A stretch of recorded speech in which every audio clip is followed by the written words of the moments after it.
ನಮಸ್ಕಾರ ವೀಕ್ಷಕರೇ. ಮಾಜಿ ಪ್ರಧಾನಿ, ಕರ್ನಾಟಕದ ಮಾಜಿ ಸಿಎಂ ಹಾಗೂ ರಾಜ್ಯಸಭಾ ಸದಸ್ಯರಾದ ಎಚ್.ಡಿ. ದೇವೇಗೌಡ ಗಾಂಧಿ ಫ್ಯಾಮಿಲಿಗೆ ಟಕ್ಕರ್ ಕೊಟ್ಟಿದ್ದಾರೆ.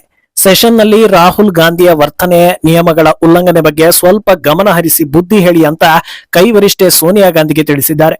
ಹಲವು ವಿಚಾರಗಳನ್ನ ಒಳಗೊಂಡ ದೊಡ್ಡ ಪತ್ರ ಇದಾಗಿದ್ದು ಈಗ ಎಲ್ಲಾ ಕಡೆ ವೈರಲ್ ಆಗ್ತಾ ಇದೆ.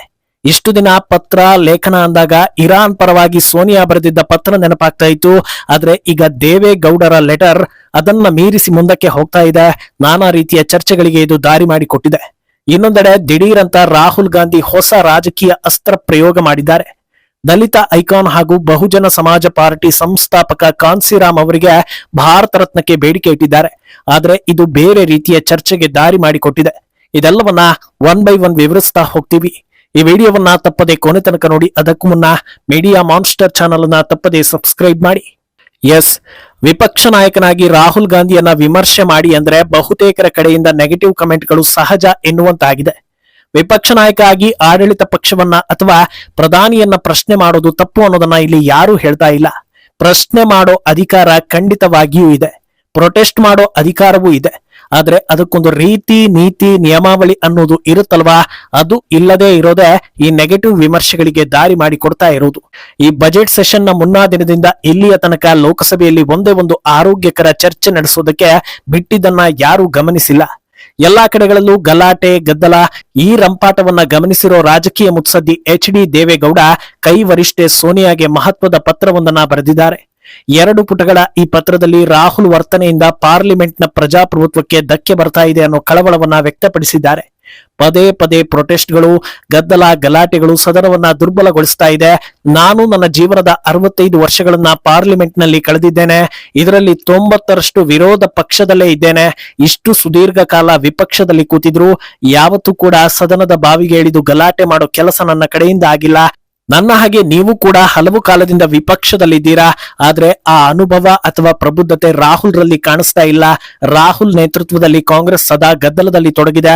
ಪಾರ್ಲಿಮೆಂಟ್ ಹೊರಗೆ ಧರಣಿಗಳು, ಒಳಗೆ ಗಲಾಟೆಗಳು ಹೆಚ್ಚಾಗ್ತಾನೆ ಇದೆ. ಈ ಘೋಷಣೆಗಳನ್ನ ಕೂಗೋದು, ಪ್ಲಕಾರ್ಡ್ ಗಳನ್ನ ತೋರಿಸೋ ಘಟನೆಗಳು ಜಾಸ್ತಿ ಆಗ್ತಾ ಇರೋದು ಸದನದ ಬಗ್ಗೆ ಗಂಭೀರತೆ ಇಲ್ಲದ, ಸದನದ ಪ್ರಜಾಪ್ರಭುತ್ವಕ್ಕೆ ಧಕ್ಕೆ ತರುವ ಸ್ವಭಾವವನ್ನ ತೋರಿಸ್ತಾ ಇದೆ ಅಂತ ಹೇಳಿದ್ದಾರೆ. ಹಾಗೆ ಮುಂದುವರೆದು, ಇತ್ತೀಚೆಗೆ ಪ್ರೊಟೆಸ್ಟ್ ನಡೆಸ್ತಾ ಇರೋ ರೀತಿಯನ್ನು ಕೂಡ ನಾನು ಗಮನಿಸಿದ್ದೇನೆ. ಪಾರ್ಲಿಮೆಂಟ್ ಭವನದ ಮೆಟ್ಟಿಲುಗಳ ಮೇಲೆ ಕುಳಿತುಕೊಳ್ತಾರೆ.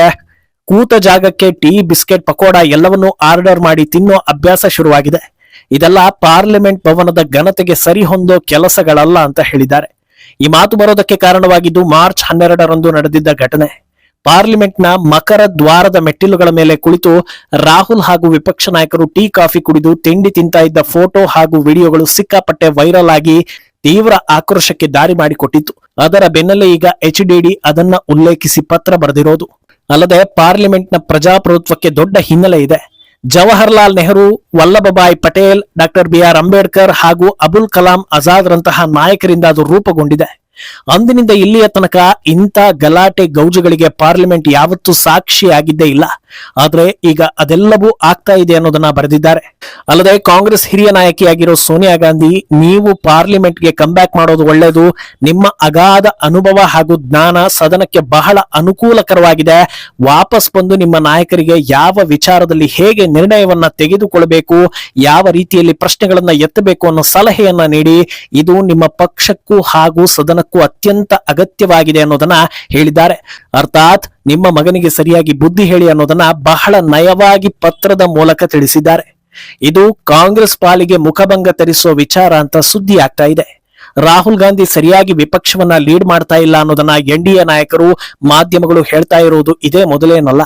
ಆದ್ರೆ ಅತ್ಯಂತ ಹಿರಿಯ ಅನುಭವಿ ನಾಯಕರೊಬ್ರು ಪತ್ರ ಬರೆಯೋ ಹಂತಕ್ಕೆ ಹೋಯ್ತಲ್ಲ ಅನ್ನೋ ಚರ್ಚೆ ಆಗ್ತಾ ಇರೋದು ಹಿನ್ನಡೆ ಅಂತ ಅನ್ನಿಸ್ಕೊಳ್ತಾ ಇದೆ. ಅಂದಹಾಗೆ ರಾಹುಲ್ ವರ್ತನೆ ಕುರಿತಂತೆ ಎಚ್.ಡಿ. ದೇವೇಗೌಡ ಪ್ರತಿಕ್ರಿಯೆ ಕೊಟ್ಟಿರೋದು ಇನ್ನೂ ನಾನಾ ರೀತಿಯ ಚರ್ಚೆಗಳಿಗೆ ದಾರಿ ಮಾಡಿಕೊಡ್ತಾ ಇದೆ. ಯಾಕಂದ್ರೆ 92ರ ವಯಸ್ಸಿನಲ್ಲಿ ಇನ್ನೂ ಆಕ್ಟಿವ್ ಆಗಿರೋ ಎಚ್.ಡಿ. ಯಾವುದೇ ಸೆಷನ್ ಅನ್ನ ತಪ್ಪಿಸಿಕೊಳ್ಳದೆ ಎಲ್ಲರ ಮಾತನ್ನು ಕೇಳಿಸಿಕೊಂಡು ತಮ್ಮ ಕಡೆಯಿಂದ ಏನು ಹೇಳಬೇಕೋ ಅದನ್ನ ಹೇಳ್ತಾ ಬಂದಿದ್ದಾರೆ. ಇದು ಜವಾಬ್ದಾರಿ ಇರುವ ಒಬ್ಬ ನಾಯಕನಿಗೆ ಇರಬೇಕಾದ ಲಕ್ಷಣ. ದೇವೇಗೌಡರಿಗೆ ಆಗಿರೋ ವಯಸ್ಸಿಗೆ ಅವರು ಎಲ್ಲಾ ಸೆಷನ್ಗೂ ಬರಲೇಬೇಕು, ಮಾತಾಡ್ಲೇಬೇಕು ಅನ್ನೋ ಒತ್ತಾಯವನ್ನ ಯಾರು ಮಾಡೋದಿಲ್ಲ. ಆದ್ರೆ ಅವರು ಅದನ್ನ ಕರ್ತವ್ಯ ಅಂತ ಭಾವಿಸಿ ರಾಜ್ಯಸಭೆಗೆ ರೆಗ್ಯುಲರ್ ಆಗಿ ಹಾಜರಾಗ್ತಾ ಇದ್ದಾರೆ. ಆದ್ರೆ ಯುವ ನಾಯಕ ಅಂತ ಗುರುತಿಸಿಕೊಂಡಿರೋ ರಾಹುಲ್ ಗಾಂಧಿಗೆ ಪಾರ್ಲಿಮೆಂಟ್ ನಲ್ಲಿ ಅಟೆಂಡೆನ್ಸ್ ಲೋ ಇದೆ, ಪ್ರಮುಖ ಚರ್ಚೆ ಇದ್ದಾಗ ಗೈರಾಗುವ ಹಾಗೂ ವಿದೇಶಕ್ಕೆ ಹೋಗಿರೋ ಸಾಕಷ್ಟು ಉದಾಹರಣೆಗಳಿವೆ. ಸೆಷನ್ ಇತಿಹಾಸದಲ್ಲೇ ವಿಪಕ್ಷ ನಾಯಕ ಇಷ್ಟೊಂದು ಗೈರಾಗಿರ್ಲಿಲ್ಲ ಅಂತ ಅಮಿತ್ ಶಾ ಇತ್ತೀಚೆಗಷ್ಟೇ ಟೀಕಿಸಿದ್ದಾರೆ. ಆದರೂ ರಾಹುಲ್ ಸರಿ ಹೋಗಿಲ್ಲ. ಒಂದೇ ಸೆಷನ್ ನಲ್ಲಿ ಇರೋದಿಲ್ಲ, ಸೆಷನ್ ನಲ್ಲಿ ಇದ್ರೆ ನೆಮ್ಮದಿಯಾಗಿ ಸೆಷನ್ ನಡೆಸೋದಕ್ಕೆ ಬಿಡೋದಿಲ್ಲ, ಗಲಾಟೆ ಗದ್ದಲ ಮಾಡ್ತಾರೆ ಅನ್ನೋ ರೀತಿ ವಾತಾವರಣ ನಿರ್ಮಾಣ ಆಗಿದೆ. ಅಂದಹಾಗೆ ಇಂಥ ಪತ್ರಗಳಿಂದ ರಾಹುಲ್ ಬದಲಾಗ್ತಾರ ಅನ್ನೋ ನಿರೀಕ್ಷೆಯನ್ನ ಇಲ್ಲಿ ಯಾರು ಕೂಡ ಇಟ್ಕೊಂಡಿಲ್ಲ. ಆದ್ರೆ ಇಂಥ ಪತ್ರಗಳು ಬೀರೋ ಪ್ರಭಾವ ಬೇರೆ ರೀತಿಯಲ್ಲೇ ಇರುತ್ತೆ. ರಾಹುಲ್ ವಿಪಕ್ಷ ನಾಯಕ ಅನ್ನೋ ಏಕೈಕ ಕಾರಣಕ್ಕೆ ರಾಹುಲ್ ಕಡೆಯಿಂದ ಯಾವುದೇ ನಿರ್ಧಾರ ತೆಗೆದುಕೊಂಡ್ರು ವಿಪಕ್ಷ ಮಿತ್ರರು ಜೈ ಅಂತಿದ್ದಾರೆ. ಆದ್ರೆ ರಾಹುಲ್ ಯಾವುದೆಲ್ಲ ಎಲ್ಲಗಳನ್ನ ದಾಟ್ತಾ ಇದ್ದಾರೆ ಅನ್ನೋದು ಇಂಥ ಅಭಿಪ್ರಾಯಗಳು ಬಂದಾಗ್ಲೇ ಮತ್ತೊಮ್ಮೆ ಅರಿವಿಗೆ ಬರೋದು. ರಾಜಕೀಯದಲ್ಲಿ ಬ್ಯಾಡ್ ನೇಮ್ ಬಂತು ಅಂದ್ರೆ ಅದನ್ನ ಹೋಗಲಾಡಿಸೋದು ಸುಲಭದ ಮಾತಲ್ಲ. ಆದ್ರೆ ಸದ್ಯ ಎಲ್ಲರ ಫೋಕಸ್ ರಾಹುಲ್ ಗಾಂಧಿ ಮೇಲಿದ್ದು ಎಲ್ಲಾ ಲೋಪಗಳಿಗೂ ಅವರು ಮೊದಲು ಸಿಕ್ಕಿ ಬೀಳ್ತಾ ಇದ್ದಾರೆ. ಈಗ ಅವರ ಮೇಲಿರೋ ಫೋಕಸ್ ನಾಳೆ ನಮ್ಮ ಮೇಲೆ ಬಿದ್ರೆ ಕಷ್ಟ ಅನ್ನೋ ರೀತಿ ಯೋಚಿಸೋದಕ್ಕೂ ಇಂಥ ಘಟನೆಗಳು ದಾರಿ ಮಾಡಿ ಕೊಡುತ್ತವೆ ಅನ್ನೋ ಚರ್ಚೆ ಶುರುವಾಗಿದೆ. ಇನ್ನೊಂದೆಡೆ ಉತ್ತರ ಪ್ರದೇಶದಲ್ಲಿ ಇಂಪ್ಯಾಕ್ಟ್ ಮಾಡೋದಕ್ಕೆ ರಾಹುಲ್ ತೆಗೆದುಕೊಂಡಿರೋ ಅಸ್ತ್ರ ಕೂಡ ಬ್ಯಾಕ್ ಫೈರ್ ಕೊಡ್ತಾ ಇದೆ. ದಲಿತ ಐಕಾನ್ ಅಂತಲೇ ಹೆಸರು ಮಾಡಿದ್ದ ಹಾಗೂ ಬಹುಜನ ಸಮಾಜ ಪಕ್ಷದ ಸಂಸ್ಥಾಪಕರಾದ ಕಾಂಶಿರಾಮ್ ಅವರಿಗೆ ಮರಣೋತ್ತರ ಭಾರತ ರತ್ನ ಪ್ರಶಸ್ತಿಯನ್ನ ನೀಡಿ ಗೌರವಿಸಬೇಕು ಅಂತ ಈಗ ರಾಹುಲ್ ಗಾಂಧಿ ದನಿ ಏರಿಸ್ತಾ ಇದ್ದಾರೆ. ರಾಹುಲ್ ಬೇಡಿಕೆ ಸಮಂಜಸ ಆಗಿದ್ರು ಇದನ್ನ ಮಾಡ್ತಾ ಇರೋದು ವೋಟ್ಗಾಗಿ ಅನ್ನೋ ರೀತಿ ಬಿಂಬಿತ ಆಗಿದೆ. ಯಾಕಂದ್ರೆ ಹಿರಿಯ ನಾಯಕಿ ಮಾಯಾವತಿ ಕೂಡ ಈ ಬಗ್ಗೆ ಮಾತನಾಡಿದ್ದು ಕಾಂಗ್ರೆಸ್ಗೆ ಚಾಟಿ ಬೀಸಿದ್ದಾರೆ. ಕೇಂದ್ರ ಸರ್ಕಾರ ಈಗಲೇ ಮುತುವರ್ಜಿ ವಹಿಸಿ ಪ್ರಶಸ್ತಿ ಪ್ರದಾನ ಮಾಡಬೇಕು, ಈಗಾಗಲೇ ತುಂಬಾ ತಡ ಆಗಿದೆ ಅನ್ನೋದನ್ನ ಹೇಳಿದ್ದಾರೆ. ಬರೀ ಇಷ್ಟೇ ಹೇಳಿದಿದ್ರೆ ಸಮಸ್ಯೆ ಆಗ್ತಾ ಇರಲಿಲ್ಲ. ಆದ್ರೆ ನೀವು ಕಾಂಗ್ರೆಸ್ ರೀತಿ ಮಾಡಬೇಡಿ, ಅವರು ಡಾಕ್ಟರ್ ಅಂಬೇಡ್ಕರ್ ಅವರ ವಿಚಾರದಲ್ಲಿ ಹೇಗೆ ನಡೆದುಕೊಂಡ್ರು ಅನ್ನೋದು ದೇಶಕ್ಕೆ ಗೊತ್ತಿದೆ, ಆದ್ರಿಂದ NDA ಸರ್ಕಾರ ಆ ತಪ್ಪು ಮಾಡಬೇಡಿ ಅಂತ ಹೇಳಿದ್ದಾರೆ. ಅಂದಹಾಗೆ 2027ರಲ್ಲಿ ನಡೆಯೋ ಉತ್ತರ ಪ್ರದೇಶ ಎಲೆಕ್ಷನ್ ನಲ್ಲಿ ಈ ಬಾರಿ ಮಾಯಾವತಿ ಪ್ರಭಾವ ದೊಡ್ಡ ಮಟ್ಟದಲ್ಲಿದೆ ಅಂತ ಹೇಳಲಾಗ್ತಾ ಇದೆ. ಬದಲಾದ ರಾಜಕೀಯ ಪರ್ವದಲ್ಲಿ ಕೆಲ ವರ್ಷಗಳಿಂದ ಮಾಯಾವತಿ ಸ್ವಲ್ಪ ಹಿಂದೆ ಸರಿದಿದ್ರು. ಆದ್ರೆ ಕಳೆದ ಕೆಲ ತಿಂಗಳುಗಳ ಹಿಂದೆ ಕಾಂಶಿರಾಮ್ ಅವರ ಜನ್ಮದಿನದಂದು ನಡೆದ ಸಮಾವೇಶದಲ್ಲಿ ಲಕ್ಷ ಜನರನ್ನ ಸೇರಿಸಿ ತಮ್ಮ ಪವರ್ ಏನು ಅನ್ನೋದನ್ನ ಸಾಬೀತು ಮಾಡಿದ್ರು. ಮಾಯಾವತಿ ಅಖಾಡಕ್ಕೆ ಕಂಬ್ಯಾಕ್ ಮಾಡಿದ್ರೆ ರಾಜ್ಯದಲ್ಲಿರೋ 20% ದಲಿತ ವೋಟ್ಗಳನ್ನ ಯಾರು ಬದಲಿಸೋದಕ್ಕೆ ಸಾಧ್ಯವೇ ಇಲ್ಲ. ಒಂದು ಕಡೆ ಮುಸ್ಲಿಂ ಓಲೈಕೆಯಲ್ಲಿ ತೊಡಗಿರೋ ಸಮಾಜವಾದಿ ಪಕ್ಷಕ್ಕೆ ದಲಿತ ವೋಟ್ ಸಿಕ್ಕರೆ ಮಾತ್ರ ಅಧಿಕಾರದ ಕನಸು ಕಾಣೋದಕ್ಕೆ ಸಾಧ್ಯ. ಆದರೆ ಮಾಯಾವತಿ ಕಾಂಗ್ರೆಸ್ ಹಾಗೂ ಸಮಾಜವಾದಿ ಪಕ್ಷಗಳ ವಿರುದ್ಧ ಸಿಡಿದೆದ್ದಿದ್ದು ಪ್ರತ್ಯೇಕ ಹೋರಾಟ ಅಂತ ಹೇಳಿದ್ದಾರೆ. ಹಲವು ವಿಚಾರಗಳಲ್ಲಿ ಬಿಜೆಪಿಯನ್ನ ಶ್ಲಾಘಿಸಿದ್ದಾರೆ.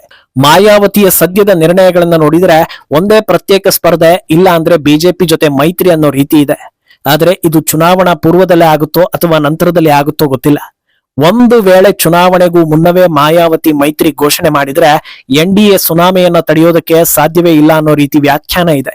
ಇದರ ಅರಿವಿರೋದ್ರಿಂದಲೇ ಈಗ ಕಾಂಗ್ರೆಸ್ ದಲಿತಾಸ್ತ್ರ ಪ್ರಯೋಗಕ್ಕೆ ಮುಂದಾಗ್ತಾ ಇದೆ ಅನ್ನೋ ಚರ್ಚೆ ಶುರುವಾಗಿದೆ. ಆದ್ರೆ ಎಲೆಕ್ಷನ್ಗೆ ಇನ್ನು ವರ್ಷಗಳ ಕಾಲ ಟೈಮ್ ಇರೋದ್ರಿಂದ ಆ ಹೊತ್ತಲ್ಲಿ ಇನ್ನೇನೆಲ್ಲ ಆಗಲಿದೆ ಅನ್ನೋದು ಸದ್ಯದ ಪ್ರಶ್ನೆ.